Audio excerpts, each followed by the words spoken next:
नमस्कार दोस्तों, स्वागत है आपका हमारे यूट्यूब चैनल पे। हम लोग आज क्लास 10th का एक साइंस का एक बहुत ही इंपॉर्टेंट क्वेश्चन का सेट देखेंगे जो आपके आने वाले एग्जाम के पॉइंट ऑफ व्यू से बहुत ही इंपॉर्टेंट होगा।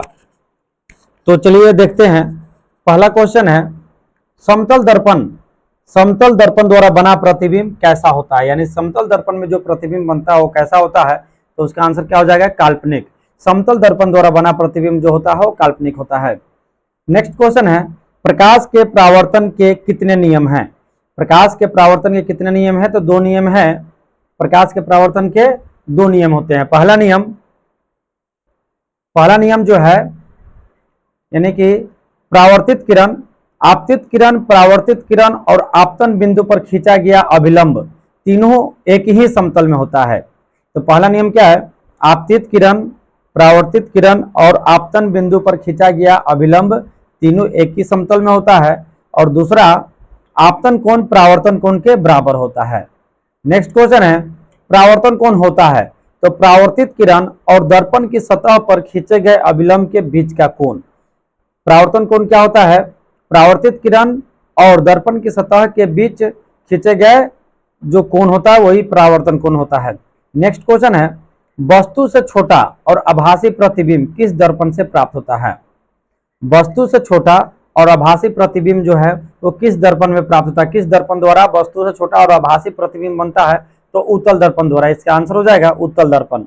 नेक्स्ट क्वेश्चन है, अवतल दर्पण की फोकस दूरी, अवतल दर्पण की फोकस दूरी और उसकी वक्रता त्रिज्या की होती है।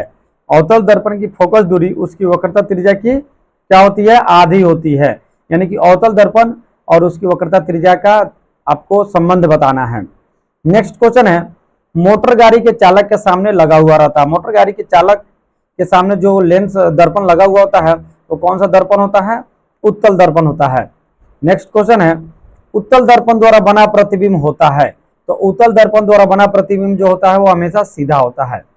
नेक्स्ट क्वेश्चन है, दाढ़ी बनाने में किस प्रकार के दर्पण का प्रयोग किया जाता है। दाढ़ी बनाने में किस प्रकार के दर्पण का प्रयोग किया जाता है, तो दाढ़ी बनाने के लिए अवतल दर्पण का प्रयोग किया जाता है। नेक्स्ट क्वेश्चन है, प्रकाश चलता है यानी कि गमन करता है। प्रकाश जो चलता है या गमन करता है वो सरल रेखा में चलता है, वक्र रेखा में नहीं, सरल रेखा में गमन करता है। नेक्स्ट क्वेश्चन है, यदि किसी दर्पण द्वारा बने प्रतिबिंब का आकार हमेशा वस्तु के आकार के बराबर का हो तो कौन सा दर्पण होगा। प्रतिबिंब का आकार और वस्तु का आकार दोनों बराबर हो, यानी कि जितनी बड़ी वस्तु होगी उतना ही बड़ा प्रतिबिंब बनेगा, तो किस दर्पण में बनता है, तो समतल दर्पण में बनता है। नेक्स्ट क्वेश्चन है, किस प्रकार के प्रतिबिंब को पर्दे पर प्राप्त किया जा सकता है। तो किस प्रकार के प्रतिबिंब को पर्दे पर प्राप्त किया जा सकता है, वास्तविक प्रतिबिंब को, वास्तविक प्रतिबिंब को पर्दे पर प्राप्त किया जा सकता है। नेक्स्ट क्वेश्चन है, किस दर्पण में आपतन कोण बराबर होता है। किसी दर्पण में आपतन कोण किस कोण के बराबर होता है, तो परावर्तन कोण के बराबर होता है। नेक्स्ट क्वेश्चन है, गोलीय दर्पण के ध्रुव से फोकस की दूरी को क्या कहते हैं। तो गोलीय दर्पण के ध्रुव से फोकस की दूरी को कहते हैं फोकस दूरी।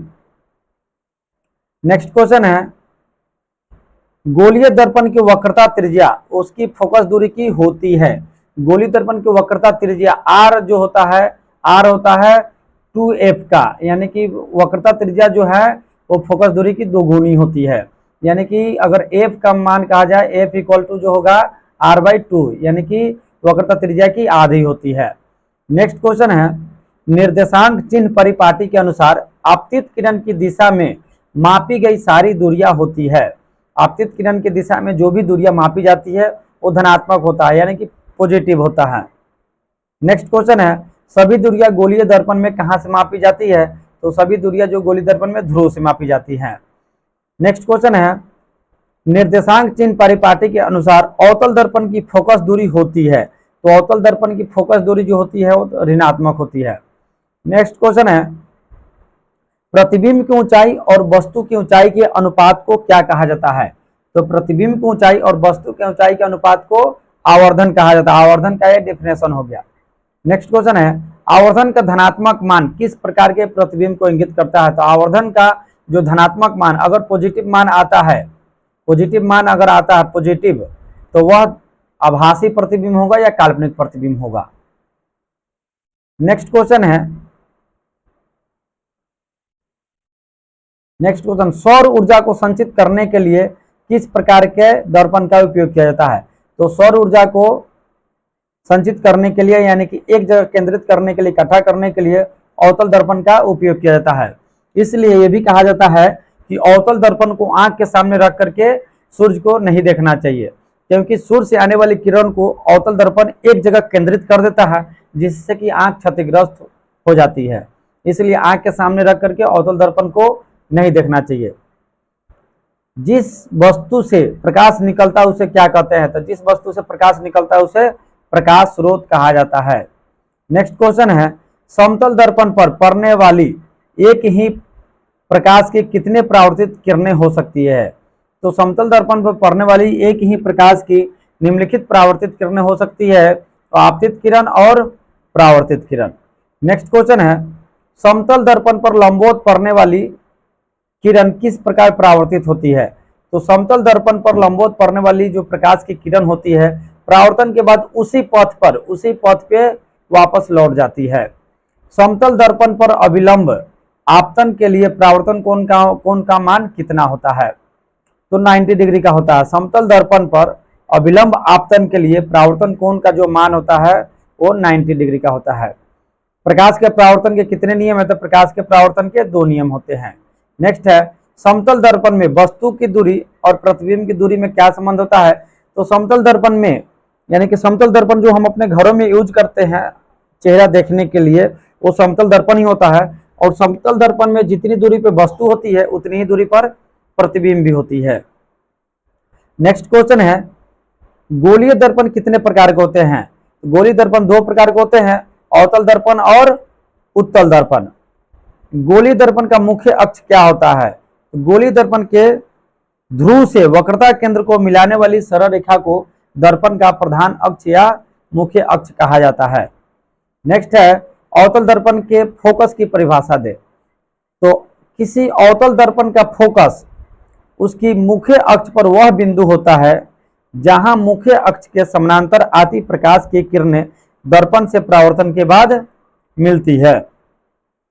नेक्स्ट क्वेश्चन है, गोलीय दर्पण की फोकस दूरी और उसकी वक्रता त्रिज्या में क्या संबंध होता है? तो गोलीय दर्पण की फोकस दूरी जो होती है उसकी वक्रता त्रिज्या की आधी होती है, F=R/2। नेक्स्ट है, एक दर्पण का नाम बताए जो किसी वस्तु का सीधा और आवर्धित प्रतिबिंब दे सके। तो समतल दर्पण जो है वो सीधा और आवर्धित प्रतिबिंब देता है। एक अवतल दर्पण द्वारा आभासी प्रतिबिंब बनने के लिए वस्तु का स्थान कहाँ होनी चाहिए? तो ध्रुव तथा फोकस के बीच होना चाहिए। एक अवतल दर्पण द्वारा आभासी प्रतिबिंब बनाने के लिए वस्तु का स्थान जो है ध्रुव और फोकस के बीच होना चाहिए। नेक्स्ट, यदि कोई वस्तु किसी अवतल दर्पण के वक्रता केंद्र पर रखी हो तो उसका प्रतिबिंब कहाँ और कैसा बनेगा? तो उसका प्रतिबिंब जो है केंद्र पर ही बनेगा और ये प्रतिबिंब वास्तविक और उल्टा होता है, वस्तु के आकार के बराबर। जितनी बड़ी वस्तु होगी उतना ही बड़ा प्रतिबिंब का भी आकार होगा। वस्तु की दूरी U का चिन्ह क्या होगा जब अवतल दर्पण के सामने किसी वस्तु को रखा जाता हो? तो अवतल दर्पण में U की जो दूरी होती है, U का जो चिन्ह होता है ऋणात्मक होता है। 10 सेंटीमीटर फोकस दूरी वाले अवतल दर्पण से 15 सेंटीमीटर की दूरी पर रखी वस्तु की प्रतिबिंब की प्रकृति बताना है। प्रकृति यानी कि कैसा होगा, वास्तविक होगा, उल्टा होगा, है ना। तो हम जानते हैं कि दर्पण सूत्र बराबर 1/v + 1/u = 1/f होता है। तो 1/v का मान हमें आपको निकालना है, एक तरफ कर लिया तो 1/u बराबर 1/10 हो गया। और उसके बाद में 1/v का जो मान आ गया 1/6, यानी कि v का जो मान आ गया धनात्मक आ गया। धनात्मक है तो प्रतिबिंब वस्तु से बड़ा होगा, वास्तविक होगा और उल्टा होगा। नेक्स्ट क्वेश्चन है, अवतल दर्पण से किसी दूरी पर एक वस्तु रखा जाए तो जिससे प्रतिबिंब का आकार वस्तु के आकार के बराबर हो, यानी कि कहाँ पे रखा जाए, स्थान बताना है वस्तु का, तो दर्पण के वक्रता केंद्र पर रखा जाता है। तब जाकर के अवतल दर्पण की दूरी पर एक वस्तु रखा जाए जिससे कि प्रतिबिंब का आकार वस्तु का आकार, यानी कि प्रतिबिंब की आकार जो होगा, साइज जो होगा वो प्रतिबिंब के साइज के बराबर होगा। नेक्स्ट क्वेश्चन है, किस गोलीय दर्पण के केवल काल्पनिक प्रतिबिंब बनता है? तो उत्तल दर्पण में केवल काल्पनिक प्रतिबिंब बनता है। क्या एक उत्तल दर्पण किसी वस्तु का वास्तविक प्रतिबिंब बना सकता है? तो उत्तल दर्पण में वास्तविक प्रतिबिंब नहीं बनता है। नेक्स्ट क्वेश्चन है, एक दर्पण की फोकस दूरी f माइनस 15 सेंटीमीटर होती है, अवतल दर्पण हो गया, उत्तल दर्पण होगा, तो अवतल दर्पण में फोकस की दूरी ऋणात्मक होती है, तो माइनस 15 सेंटीमीटर है, तो माइनस 15 सेंटीमीटर ऋणात्मक है, इसलिए अवतल दर्पण ही होगा। गोलीय दर्पण के आवर्धन की परिभाषा दे। तो प्रतिबिंब की ऊंचाई और वस्तु की ऊंचाई के अनुपात को आवर्धन कहा जाता है। इसे m द्वारा सूचित किया जाता है और आवर्धन बराबर प्रतिबिंब की ऊंचाई बटे वस्तु की ऊंचाई होता है। आवर्धन m का ऋणात्मक मान क्या होता है? प्रतिबिंब वस्तु की अपेक्षा उल्टा और वास्तविक बनता है। नेक्स्ट क्वेश्चन है, एक गोलीय दर्पण की वक्रता त्रिज्या 20 सेंटीमीटर है, तो इसकी फोकस दूरी कितनी होगी? तो f इक्वल टू r/2, यानी कि फोकस दूरी बराबर जो होता है वक्रता त्रिज्या बटा 2। अभी ऊपर भी हम लोगों ने देखा कि f इक्वल टू r/2 होता ही है, यानी कि फोकस दूरी जो होती है वक्रता त्रिज्या की आधी होती है, तो 10 सेंटीमीटर हो जाएगा। नेक्स्ट है, उत्तल दर्पण का उपयोग को लिखना है। उत्तल दर्पण का जो एक उपयोग बताना आपको, वाहन के साइड मिरर के रूप में पीछे देखने के लिए किया जाता है उत्तल दर्पण का उपयोग। नेक्स्ट क्वेश्चन है,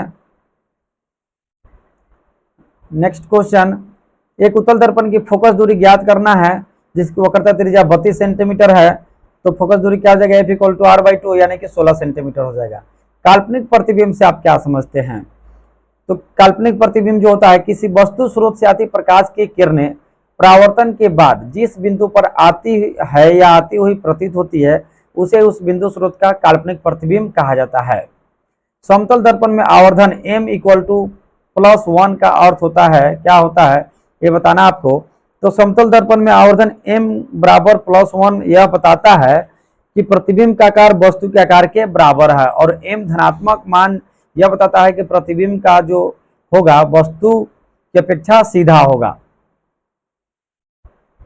नेक्स्ट क्वेश्चन है, एक गोलीय दर्पण जिसकी वक्रता केंद्र C है पर एक किरण ACB आपतित होती है, यह किरण किस दिशा में परावर्तित होगी? तो परावर्तन के बाद वह किरण उसी पथ पर लौट जाएगी। अवतल दर्पण का दो उपयोग बताना है। तो अवतल दर्पण का जो फर्स्ट उपयोग होता है हजामती दर्पण के लिए किया जाता है, टॉर्च में किया जाता है। टॉर्च के लाइट में जो लगा हुआ होता है वो अवतल दर्पण होता है। वाहनों के साइड लाइट में हेडलाइट जो होता है उसमें लगा होता है, और डॉक्टर के द्वारा भी इसका उपयोग किया जाता है। रोगियों के कान, गला, नाक आदि की जांच में अवतल दर्पण का उपयोग किया जाता है। तो ये 50 क्वेश्चन का एक बहुत ही इंपॉर्टेंट सेट था, जो आपके आने वाले एग्जाम के पॉइंट ऑफ व्यू से बहुत ही इंपॉर्टेंट क्वेश्चन जो था वो आ सकता है। तो आशा करता हूँ ये वीडियो आपको पसंद आया होगा। पसंद आया तो चैनल को सब्सक्राइब कीजिए और वीडियो को लाइक कीजिए। Thank you.